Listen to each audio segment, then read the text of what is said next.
Hi girlies! Bratz Fashion Pixies was a whole event. It's an urban fantasy fairy tale, or like pixie tale I guess, and it's wild, but within the realm of urban fantasy it's perfectly fitting. Rock Angels, however, is somehow a dream from an even higher fever. Is this just fantasy? Despite, no, we're not calling it realism.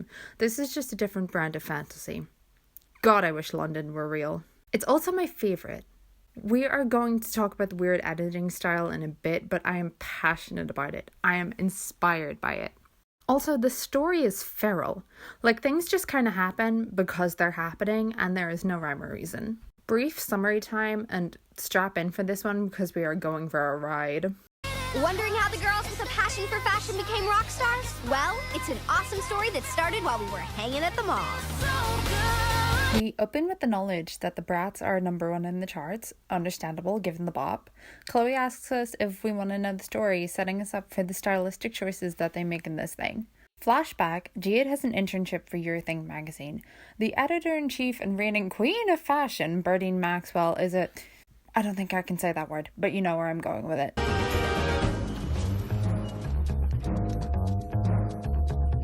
Jade gets fired in one day. Luckily, she accidentally stole Birdine's mail. Anyway, while consoling Jade, Yasmin's like, we should start our own teen magazine. And then everyone is like, let's start our own teen magazine! There's an office makeover montage, and it's kind of an iconic moment, and it's kind of one of my biggest home decor inspirations, other than Totally Spies. Anyway, Jade's stolen goods come in handy as the Bratz learn about an invitation to a happening new punk club in London and go in Birdine's place.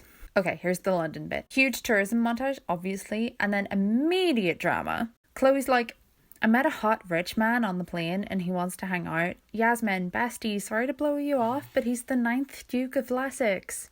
And then Sasha's like, I'll let you have the camera when I'm done, Jade. I'm not being domineering and controlling, I'm being a visionary.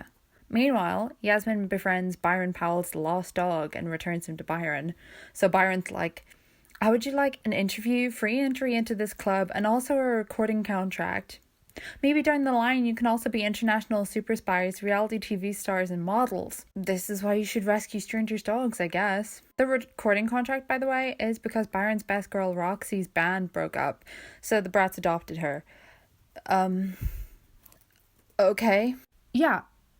No, you're right, none of that made sense. The summary isn't clear because the plot isn't clear. The summary makes no sense because the movie makes no sense. Then they just drive into the sunset. Help?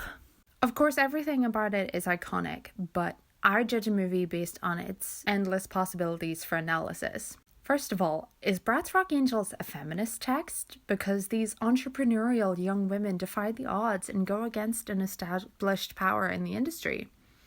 Is it anti-feminist because of the feminine caricatures of Birdine and the Tweevils being portrayed as the antagonists of the story? And especially with Byron Powell being in such a position of power instead. Punk doesn't mix with pink. What about the Bratz and romance and friendship? Chloe thinks her fairy tale is a handsome duke until Cameron finds her abandoned shoe. Her true journey, however, culminates in her making up with Yasmin, whom she had previously hurt. My favourite point for her analysis, though, one I'd love to get a red string corkboard situation out for, is crime. How did Sasha's mum buy them a whole office? It's definitely crime, but is it blue collar or white collar? Is it, fashion pixie sticks, if you're following my meaning? Half the plot also stems from Jade stealing Birdine's junk mail and also her shoes. Ew! And after Chloe rejects Nigel, he tries to eliminate one of the Tweevils. Look, I can see Big Ben! Cheerio! And that's definitely something that a 9th Duke of Essex could have covered up. Before I go, let me highlight the iconic editing of this movie. No one has before or since. No one can ever. You'll never be her. Because they're twins and seriously evil. I'm beyond dead. Shopping!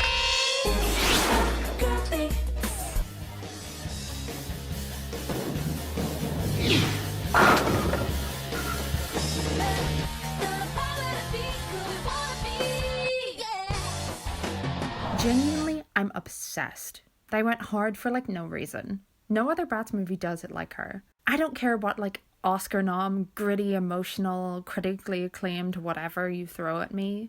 It'll never be Bratz Rock Angels.